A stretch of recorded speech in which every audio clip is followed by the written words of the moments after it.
Hey everybody, how you doing? It's Emmitt again here, and what's up? That's what we do. We just find out what's up.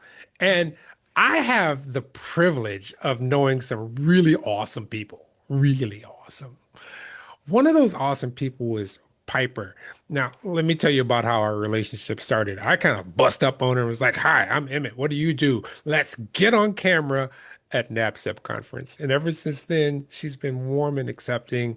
And actually, she's sequestered me to do what I do. So I am talking about none other than Piper of 60 Hertz. Hi, Emmett. How you Good to see doing? you. Good to be on today. Good. So I want to precursor this because I know you in like a lane. So I know you Piper of 60 Hertz, which is a CMMS, but it's you have a broader prospect than that. Can you talk a little bit about that? Yeah.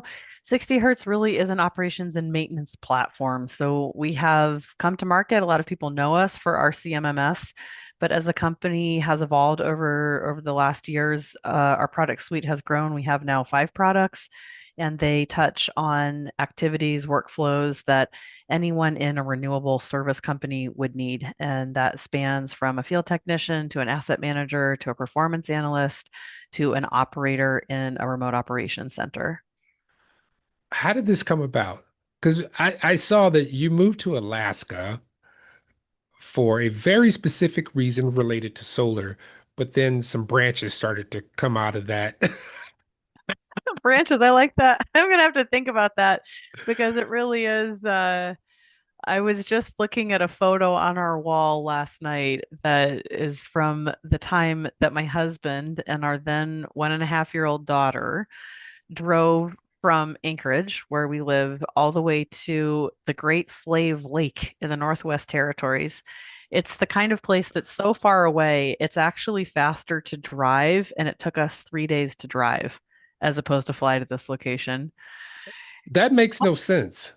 And why were we going is the next question. Yeah, When I started 60 Hertz, I was really focused on providing operations and maintenance tools that worked for people that didn't have formal training.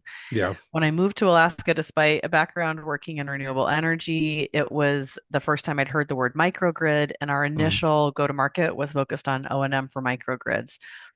In the lower 48, most of the world, microgrids are this kind of like backup resiliency Yeah. Lego kit.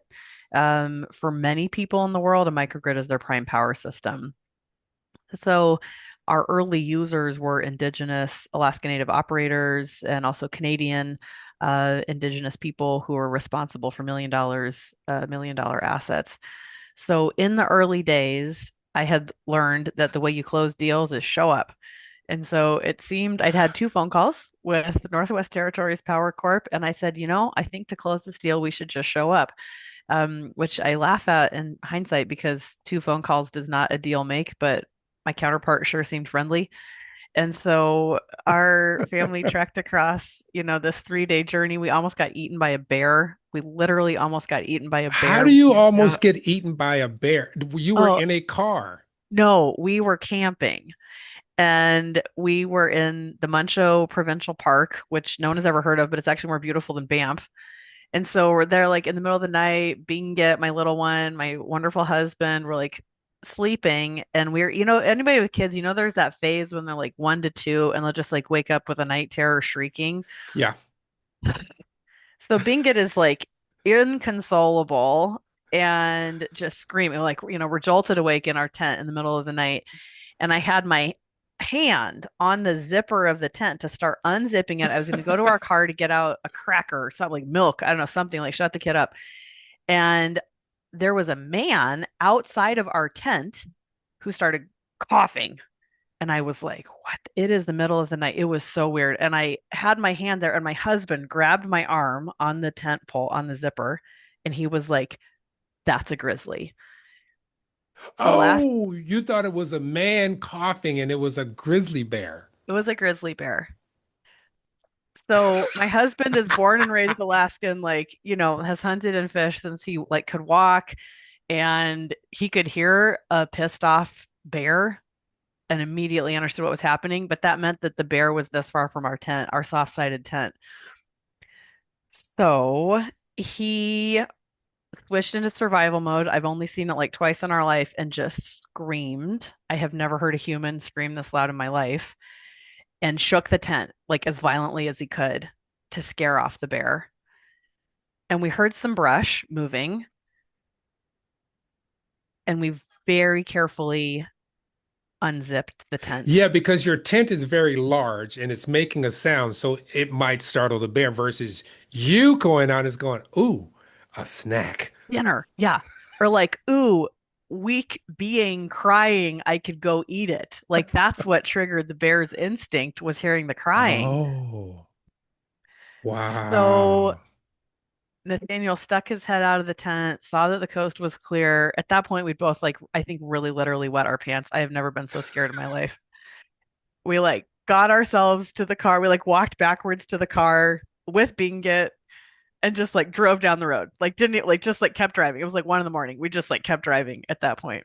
Oh my goodness. See, and these are the things that most of us who live in the lower 48, and I would say in the populated areas, because there are areas where there are grizzlies and but in the populated areas like Chicago, Detroit, LA, no clue. I I'm a mean, city boy.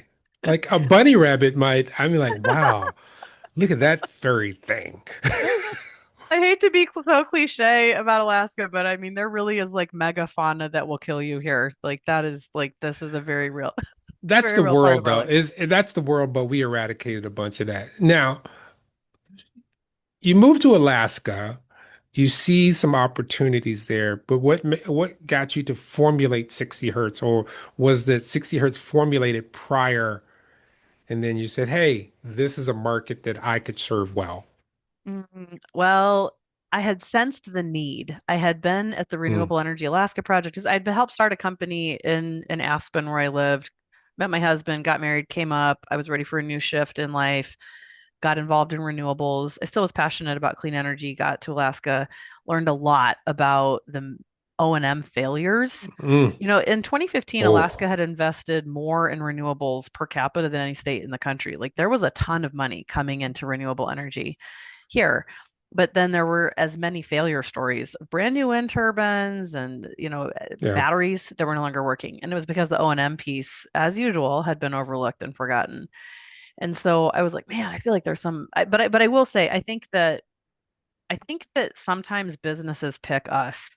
I think it like, and I know you know what I mean. Like Yeah. sometimes it's like you're just sort of doing your thing, and all of a sudden, like in my case, my neck gets hot. I always get flushed, but I was like the whole idea just like came all of a sudden. I was like putting my key in. I still had an old school key in the car, like Bob, and I like all of a sudden just the whole download of what my next 10 years like was very clear to me.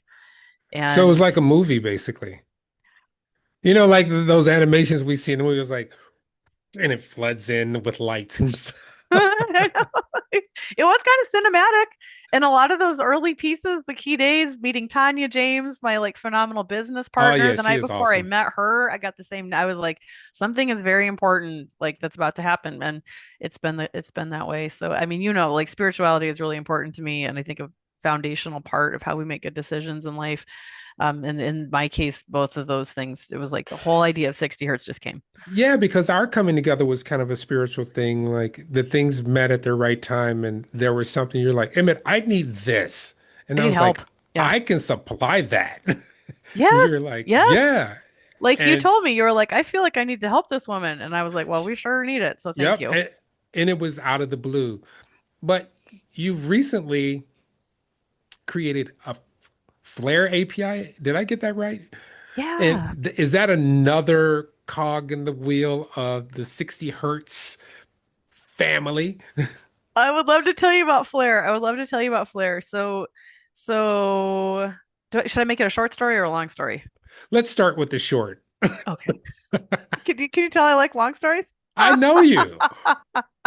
Ah, Essentially, Flare is an algorithm, it's an API Mm, that a performance analyst would use to explain underperformance. And any performance analyst is going to have the waterfall of losses like, okay, yeah. we had planned downtime, we had unplanned downtime, we had something else. And then there's always that last wedge, like, why are we missing generation? And our algorithm can be called, or we can provide a monthly report about any of your large operational sites and identify the degree of wildfire smoke, ash that came from that wildfire, Oh, pollen, dust that would have obscured irradiance and prevented generation. And people subscribe to this report in order to understand their underperformance. is it by region or Site specific. yeah, because I have so many questions now. With that, how does it integrate into the infrastructure and monitoring systems, you know, to understand this stuff? Because you have pyranometers or pyrometer, I can never get that right. You have all sorts of sensors that are ingesting data. Is it taking stuff, the information from there, adding that into the algorithm? It's a super question and it helps to explain what we're calculating. Um, we can ingest on-site telemetry from a pyrometer, Hmm, met station, soiling sensor. However, this is not a soiling insight tool. We would hmm. refer to our friends at Frac Center Solar Unsoiled for that. What we're looking at is the irradiance that you never even had a chance to receive. So if what we're calculating is a NOAA, a set of satellite information that looks at a column of air Yeah. and then the particulates in that column of air, and it's called aerosol optical depth. And so we look at that column of air a long ways up into the atmosphere and then say that the concentration of PM was too great. This isn't cloud cover, it isn't anything else. It's the concentration of PM prevented the irradiance from even reaching your modules. This is a refraction of something that no one is has looked at yet, We don't basically. think so. We don't think so. That's the feedback that we're getting in the market and the large asset owners that are using this tool to understand. And it's a lot of generation that we're Wow. missing. I mean, it's like it can be megawatt hours a month and You hundreds of thousands of dollars that go missing. you just blew my mind with the particulate thing. I mean, that's something that's a grinding down to saying what is causing a problem Hmm. and Hmm. saying let's digest this from where the source is, which is the sun, all the way to us. Hmm. So these we know, this we know, that we know. What else is there? And that's what it seems like you did. And I'm sitting here like, I knew this woman was dope, but good Lord. Thank you, Emmitt. Thank you. Well, I've got it's a team of really bright people. And I think we're just lucky to have really smart asset managers talking with us and giving us their feedback on it too. You know, we're working with a really large multinational right Mm, now who is trying to determine if their generation prediction yeah. is going to be accurate into the future. So we all know P50 modeling leaves something to be desired, and that so much of the underperformance problem may be an over forecasting problem in our sector. Truth lies someplace in between. Can we use this algorithm to better account for and predict the generation? All right, there are two factors that I want to dive into with this because I'm intrigued now. Wildfires, we know that smoke is a particulate because we can literally see it. And if we can see it, that means light is bouncing off of it, Okay, right, right. right? Mhm. And also, but there's another component that we can kind of see, which you mentioned earlier, which is pollen. Mm, We can detect it, like my nostrils and my lungs detect pollen, but I don't necessarily see it unless it all settles on something. yeah, yeah. How did you come to that conclusion? Like we can do this. You know, so I love that. Yeah, there's so much fit. There are a lot of it's physics within what you're describing. I am not very technical, and so I was looking out the window one December thinking about all the snowfall, and that somehow made me think about particulate and what falls from wildfires, and then knowing how much of our generation is also in the West, where we have a lot of wildfires. and wondered if there was a way that you could calculate loss generation based on how wind would blow smoke, because we know it goes many states away. It's not just, with a That's 100-mile true. radius. It goes a long Yeah. ways away. We had some situations this summer where we had red summer You did. because we're like, why is it so red around here? And there was a Canadian wildfire or there was a Yeah. wildfire from Yeah. somewhere else Yeah. that, was hundreds of thousands of miles away that tainted our atmosphere. So, boom. You're totally right. And I mean so two foundational things I've learned about fire, we have always conventionally thought of it as like a California or West issue. Yeah. But if you look at a national map of fire, we have, even in a fall, spring season, almost 700 fires a day burning in the US. 700. And it's all over the US. And in fact, it's not even centralized in the West. We have more fires in the Midwest and Northeast than we do in the West. Is really, is I it, know. are these Shocking. from, and are, I know we're going down rabbit holes because, but you opened up Pandora's box for me. Is this due to lightning strikes, or I'll even give you another one. In certain areas like California, you can have wind that causes electrical lines to somehow touch and they Yeah. spark, and then Yeah. but this is just fascinating. It's something, frankly, we all need to be learning more about, given the fire predictions for the future. But three things. Lightning causes most wildfires. Mm, Climate scientists are showing that we're seeing a dramatic increase in the number of lightning strikes globally, and ironically, above a certain line of latitude. So we're seeing much more lightning even in the Arctic. Where is the world's largest store of boreal forest? The Arctic. yeah, Canada, built to burn. Fire in of itself is natural and important, but it does mean that we have a lot more fire coming yeah. potentially. Um, as well, when we think about where fires are burning and what kind of fires, we only think wildfire. Well, we also do a ton of prescribed Mm, burning in this country, which is a great part of active management of our forests. So prescribed burns also going to take an impact on your irradiance, yeah. because that's a fire burning. And so as we think about which sites, which asset managers are going to feel the impacts of fire, it's all of us. Then when we get into other particulates like pollen or dust, that hits the whole rest of the country too. So our algorithm looks at aerosols. All particulate matter is an aerosol, but not vice versa. And PM gets measured by how big the particle is. So we're, from an air quality Mm. standpoint, on your phone, you get the PM 2.5 reading, but there are much smaller and larger particulates, and each of those take an impact on irradiance. Now, who's the perfect customer for this? Mm. I think an asset owner who has a financial obligation and needs to understand if they missed their pro forma Mm. and need to know why, Or don't understand why they're like, or don't oh, understand what, like it yeah. was a clear day. There were no quote unquote clouds in the sky, Mm-hmm. or, Mm-hmm. those things. But you're saying there is other factors that have not historically been taken into consideration when it comes to this. Yeah, that's super well said. That's super well said. I think people have historically thought it was sort of a bad luck incident, Mm, as opposed to an accountable, definable attribute of business operations that they need to take into consideration. And people often say, like, well, then, all right, I had wildfire smoke. What do I do? Like, now what? And this is where we're having conversations with underwriters about a parametric solution, or about revenue insurance. That may be a feasible approach for mm. some large asset owners. Now, when it comes down to particularly um, utilities, asset operations, how can they practically use and integrate this into their system? Because we're not talking about a monolith.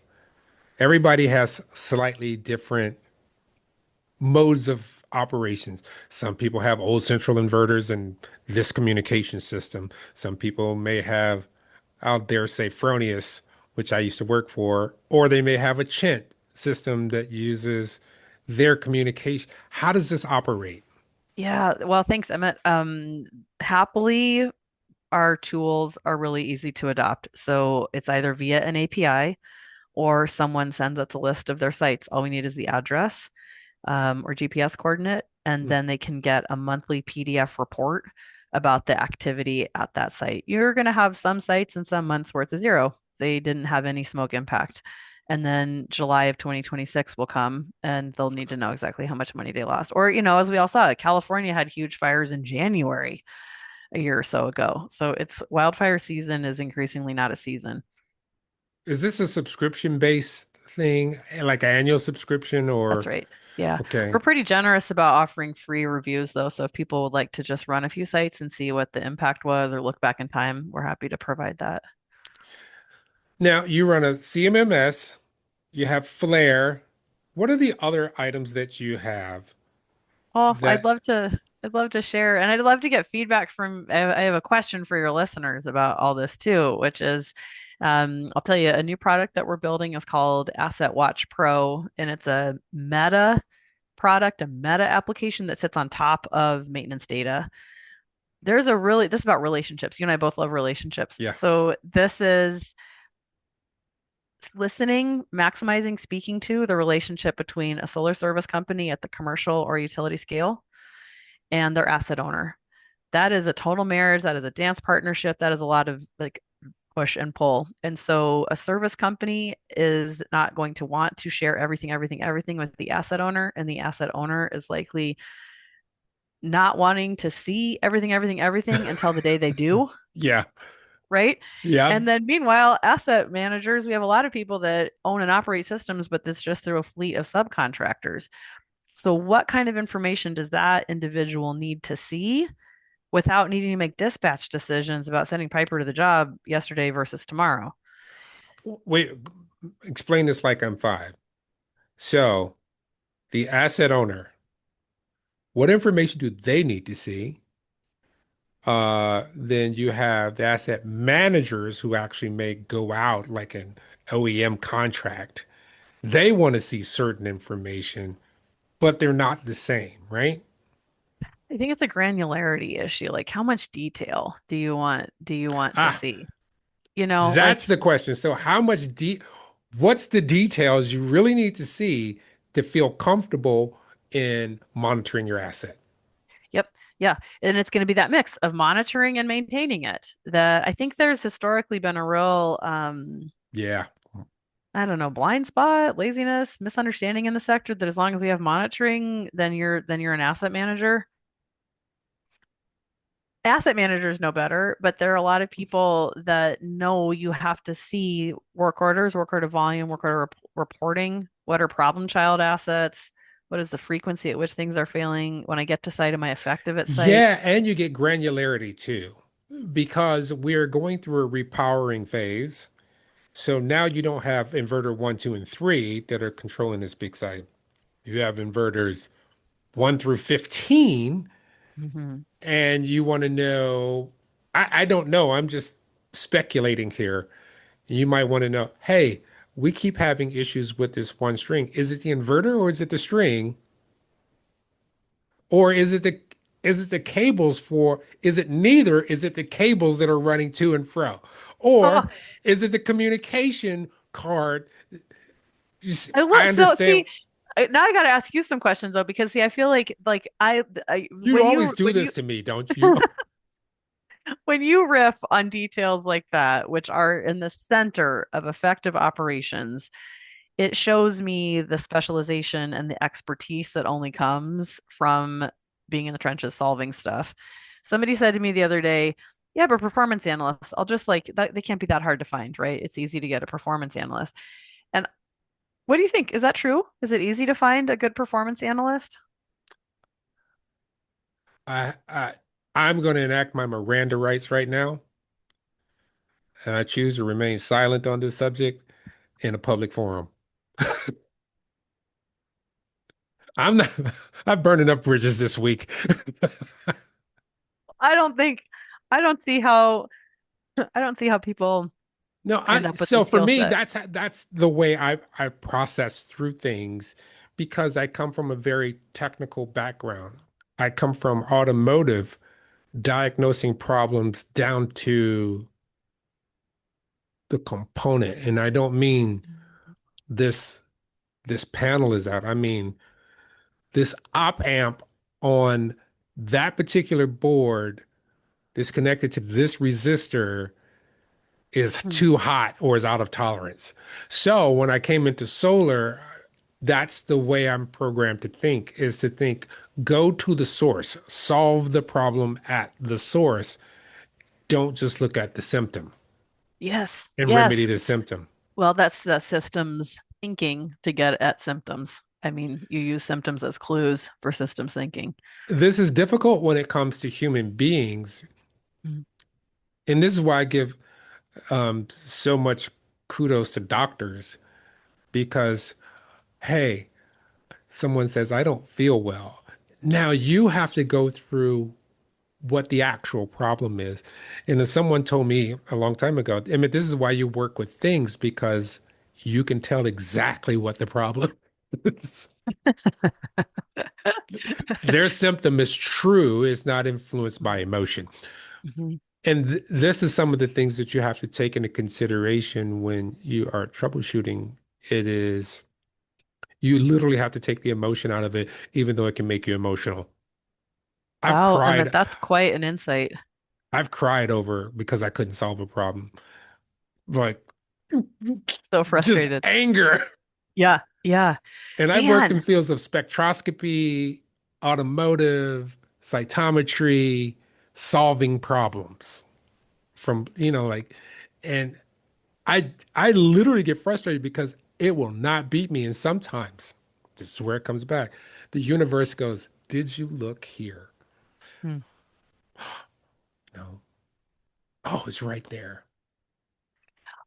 How is it that you have the mindset, the patience, you get reward from an activity that makes 90% of the population run screaming? Like really, who's into troubleshooting? Some people, I want to help. Simple as that. I want to That's solve true about somebody's. you. I haven't you know me. What do I do? I what did I say? I'm here to solve your problem, Piper, when we met. Mm-hmm. Mm-hmm. I Mm-hmm. said, "What problem do you have?" And you were like, "Huh?" I was like, everyone has a problem. I just want to know if it's one that I can help you solve." And And that's what luckily I for us, it do. was. Yeah. Luckily for us, it was. Yeah. And you routed off like three and was like, I was like, I can do that one. But so the patience to persist in a troubleshooting effort to back up from the symptom, to look at the whole global problem, you don't get frustrated easily by that. No, because it's a meditation. When you're troubleshooting, the world goes, if you get into Wow. it, the world goes away. You're focused like literally. I hate when I say like. Literally, I can think of this situation. I had a window seat, a very big window. It's like 60 feet, and I could see the sky. And I did troubleshooting, and I would turn around and I would be talking with someone on the phone, and I would picture what they were doing in my head. And I would say, no, not that one. And they were like, how do you know? Because I can see it. Hmm. Hmm. Or they would tell me a reading. I'm like, you're on the wrong terminal. They're like, how do you know? I'm like, it's a smaller one right next to it. Wow. Wow. So you visualize when you are helping, if it's on the phone, you're Yes, it's very a very masculine visualization technique. In the same way I think about when I do trainings, I think about it from the perspective of me as a 10th grader learning this subject. I don't hmm, know anything. How am I going to learn it? So I need a mentor. I mhm. need someone to. Wait a minute, I'm supposed to be interviewing you. I really like asking I like asking you questions. I think teaching somebody to troubleshoot, I'm sorry, say that again. teaching someone to troubleshoot, It's an art. it's an art. It's That is really something. not because once you get to the fundamentals of it, especially when you're dealing with electricity, Hmm. where do you start? If your toaster is not working, where do you start? Oh, plug and unplug, You repower it, right? start at the source. Yeah. Yep. And then what do you logically, let's think your toaster is not working. How do you know it's not working? Did you press the thing down all the way for the toast to go in? Hold on, let me try that. Oh, I didn't. It just wasn't catching. So it's tests. It's my toaster did actually fail the other day, so this is very relevant. I was like, I just want the bagel. But if you push, if you yeah, so testing, little micro tests. Or if I could, Or if you say, okay, it went down, but it's not cutting on. Oh, my timer's set for zero point 0.2 seconds twist the dial. versus Yeah. this bagel should be for 3 minutes. Interesting. Yep, yep, yep. Okay, but then there's other troubleshooting. Oh, I put it in for 3 minutes, but it's coming out not cooked. Oh, we have a different type of bagel that is more resilient and it needs to go for 4 minutes. You Yeah, and I always like have to it look at the burned. components. Yeah, you have to look at, I like it burned, better if it's got really like the toast marks on it. but this works for troubleshooting. It works for training because Uh, training is troubleshooting. You're troubleshooting a human and getting mm. them to where they are the troubleshooters. Do you talk out loud when you do troubleshooting or you teach it? No, I was an only child, so I'm always in my head. Oh, me too. Me too. I didn't know that about you. Or if I did know, I forgot. We both had Yeah, no so I'm friends early on. always like the outside world is just, I'm just like, because a lot of times when I open my mouth, I get into trouble anyway. So, Well, lots of good stories. yo, don't Well, ask so my so wife. I would love feedback. We have this new application that is to help be that communication, whether it's executive communication at a utility scale service company to say how many work orders did we do, what was our uptime, kilowatt hours, dispatch, how are we doing on SLA compliance. We're newly thinking a lot about battery energy storage systems, the best availability guarantee, energy guarantee. It's this like meta dashboard. I'd be really psyched to get feedback from people, or if anyone wants to see it. We're listening a lot to the market right now. Okay, you want to get feedback. All right, because the best answers come out from the right questions. And if you don't know what to ask, you have to start asking more questions. Yeah. No, that's true. Are you I think the art of asking questions is something else just globally in culture right now that I'm concerned we're losing. Yeah, that's because there's a shame to it. And I've s- A I've shame. w- I've witnessed What? it myself where some people judge you if you ask questions. Do you Some think that's why people are Oh yeah. Because here's the other thing too. There's a lot of information in the world. There's far more information in the world right now than used to be 5 years ago. oh, so you should have looked it up. You should know it. Yeah, far more information. Huh. Sometimes I get miffed at people because, especially people who are within the Gen Z or slightly pre-Gen Z, like Millennial. you came up with this. Yeah. All this information is right here. And now you have a therapist, a companion, a social worker. It's called Gemini and ChatGPT, Claude. I wrote code last week for a little thing that I was working on that just simply changes color. What? Look at that. You little wizard. Oh my gosh. Yeah, I was I'm making talking about your lamps. light, not you, Emmitt. Yeah, yeah, of Light's course. little wizard. But I'm saying the world is yours right now. The only thing that is limiting you is your imagination. And you're at you and here's the cool thing about what you've done is you said, "Look, I don't know what you want. Let me know what I can do so I can help you." Hmm. So That's called community. And that's like a huge joy in where we are in our sector, I think, right now. I mean, when I compare it with either old school oil and gas energy or really emerging data center energy, the data center play in general, renewables are kind of right in the middle.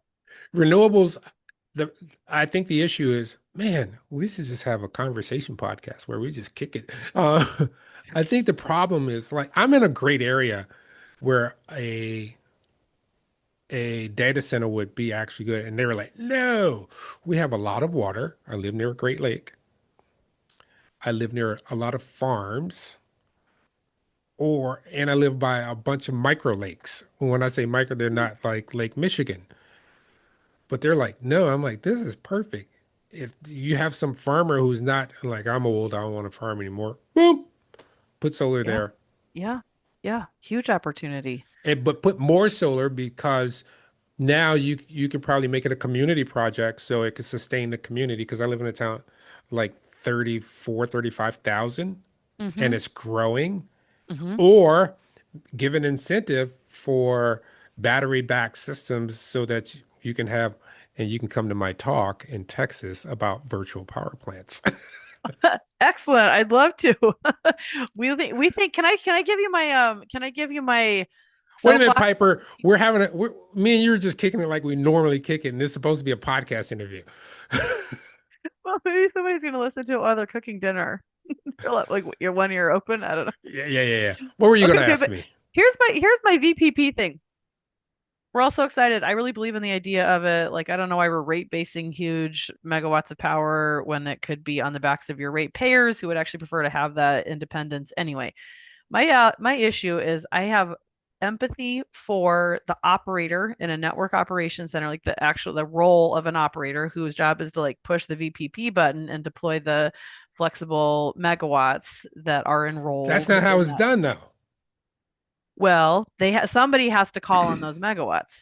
Yeah, but it can be algorithmically done because you're looking at frequency shift, you're looking at volt var, you're looking at all sorts of things that are happening on the grid.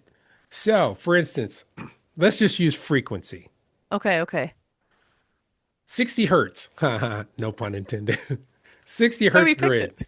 grid, right? So, tell me what's happening if I'm normally sitting at 60 hertz. All of a sudden, I'm at 59.89. Okay. So your clocks are going to start running slower. You Yes, are. but that's telling you there's a bunch of load on there. Mm-hmm. Mm-hmm.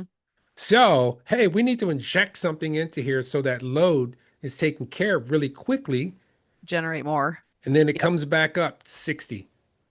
And then, so what'll happen is you start injecting and you're injecting too much. So now it goes to like 61 or 60.5.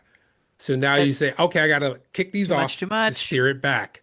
Yep. That's just Yep. from frequency shifting. I mean, from looking at the frequency and how it's shifting over time based on load. Okay, then you may have the answer. Tell me. So my hypothesis forever, and I think I'm still believing this, but now what you just said is calling it into question. If we have 1,000 households enrolled through a TPO in the VPP program, and we're kind of counting on all of those systems to be up and running and in good working order. Yeah, And there is that's no other world in utilities in which we'd be like, it ought to work. But with EPP assets, there's this massive like shoulder shrug that we are just assuming that we have assets that are working. So our take is that there needs to be a much more robust maintenance plan around VPP assets. Unless, is there any way the grid is going to magically know that my inverter is down? no, it should know this because you should be able to monitor these because VPP is not just your battery. It's also your air conditioner. That's true. My thermostat. It's Yeah. your thermostat because it's communicating with this in real time to say, hey, uh, we see this anomaly happening. We need to kick down your air conditioning or take your Google thermostat and raise it up some so that your air conditioning or your heater is not is turn your heater down Yeah. so that you're not pulling from these large loads, or you might have electrics, this, that, and the other. But this is where, and smart panels, and also these utilities are starting, and they just installed one on mine, smart meters. Hmm. So they can see what's happening in these households, and we have the technology. It just has to be adopted kind of in mass for those systems. So those 1,000 households, they're not just getting a battery system that is like 20 kilowatt hours. They're also getting the smart thermostats. They're also getting their windows and things done. They're It's getting the part of it. bundle. It's a Yep. collective. It's you have to make sure all these things are in place for it to really be effective. And then there should be a test that says, you meet our standards, you're good to go. Mm-hmm. I wonder how you run that test remotely and at scale. And then again, like even with all of those items, you're going to have a number that are working or not working. What are you laughing about? Ladies and gentlemen, this is what happens when Piper will say, "Hey, a minute, I want to talk to you for 5 minutes." I'm like, "Okay," and I book like 2 hours. I'm like, we only have 10 minutes left. Oh my gosh, there's so much Yeah, more I yeah. want to ask you about. Okay, well, I do have a question. I do have a project that you and I've been working on is about how we can help performance analysts be smarter and faster, how you can Hmm. help create those heuristics that Yeah. help people know what to do when they get certain fault codes. And as you know, we're working on AI tools that will help accelerate the efficacy of maintenance teams to be solving these kinds of problems. Um, our common question is this art? Is it science? Can routing acting on fault codes ever be reduced to an algorithm, or will this always need a human in the loop? It's going to always need a human because there are things like a bird ate through this thing. Or you know what I'm saying? Something ate through something, or a uh, small asteroid fell on one That's always the module, small. and the asteroid was this big, and it popped a hole through, and no one could see that. Or there's things that are tangible in the physical world that we have to translate into an algorithmic function for it to understand. And they are so varied in our multitude. Mm-hmm. Because I've run through everything. I bought this thing. This is the last thing, and then Tell me your weirdest story. That's what I was curious about. I'm frugal. So I remember going to like J.C. Penney, and you remember when you used to buy those stereos? They had the radio player, the turntable, the CD player. I bought one of those, and it was really inexpensive. I get it home, and I turn it on, and it has this hum out of Weird. one speaker. So I'm like, yeah, it's probably the capacitor in the amp circuit. I worked on this thing for 3 months. I couldn't figure out that hum. And then one day, I'm just going through it because I have nothing to do, and I solder something, and the hum goes away. It was a cold solder joint, a random cold solder joint. Had it been missed in manufacturing? Cold solder joints just happen. Oh, what is that for normal people It's like me when the that don't know? solder, those little silver dots that you see on circuit boards, Yep, when they yep. don't quite solidify right Ah, and make contact. So they'll yeah, look fine. If you visualize them, they look perfect. Inside, they're cold, not functioning. not functioning. They don't make great contact. So Fascinating. AI would probably have some serious problems finding things like that. Finding And that out. Yeah. those cold solder joints happen every day on PV sites. Man, I love that because, if we laid off 840,000 people last month in our country, Hmm. largely because of AI, they say, what a misunderstanding of the skill set that I would like to believe at least 5% of those people possessed that cannot be replaced. Yeah, AI should help you work faster. It should not replace. Yeah. Do And you I think we should have laws or policy protecting the retention of certain employees? this comes out this as a business owner, this comes down to your ethics. Yeah. this comes down to how am I going to use this tool to replace Sue or Jack? Or am I going to teach Sue and Jack how to use this tool so I can be faster, better, smarter? Yeah. Yeah. Because, hey, I have a car and it replaced my horse. Okay, that's a good one, but it still needs a driver. Mm-hmm. Mm-hmm. Mm-hmm. I completely agree. And I don't think we're going to be out of the realm of I don't think we're going to be out of the realm of AI's hallucination anytime soon as much as the algorithms are getting better. I still see stuff pretty regularly that isn't correct. It is progressing at an astronomical rate. So I am a friend of mine who worked at Verizon. She says, Emmett, when it comes to things, because of the technical nature, she says, you are what we call a super user. I'm a super user of everything. I have to know everything about it so I can explain it to somebody. So with AI, I've done some things that I tried to do some things 6, 7 months ago. And it was, okay. Now it's no brainer. It's like type it in and gives me the output that I'm looking for. And I'm like, 6 months.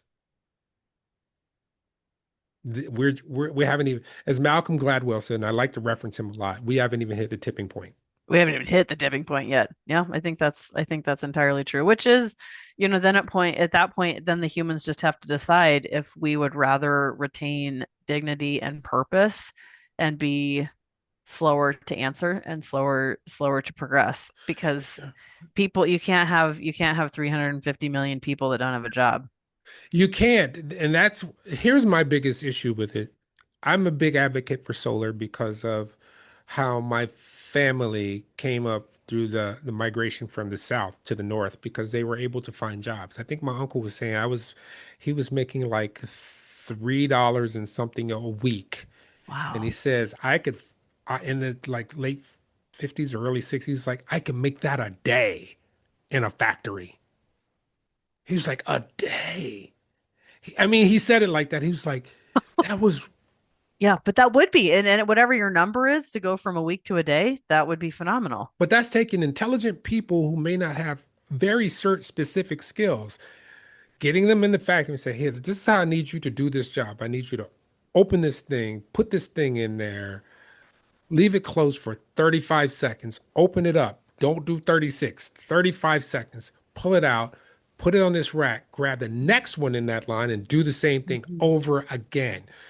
Solar was kind of that thing. It could take people because we know now everybody is not meant for college.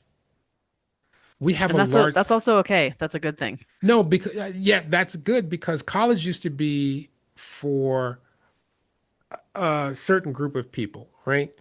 If everybody goes to college, it's not special anymore, which is what we're finding out now. So now people are, as pendulum swinging, going back to the trades, but this was the new trade that people could get in and the trades are having some problems anyway, because my dad was an electrician. My dad's 70 years old.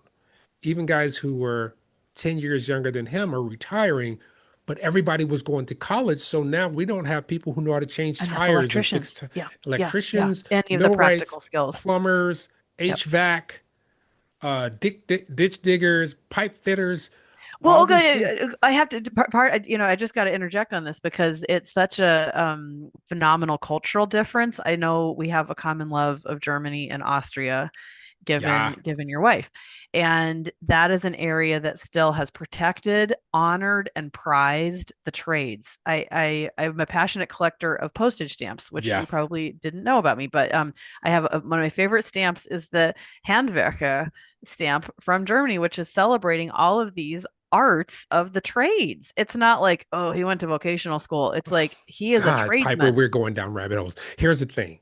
So my first encounter in business, like out of business in Austria, I walk into this warehouse and I see this kid, like he has to be like 5'4", looks like a kid, right? I'm like, and he's got like a coat on and he's doing work, and I'm like, what is going on here? Child labor laws. Labor laws, yeah.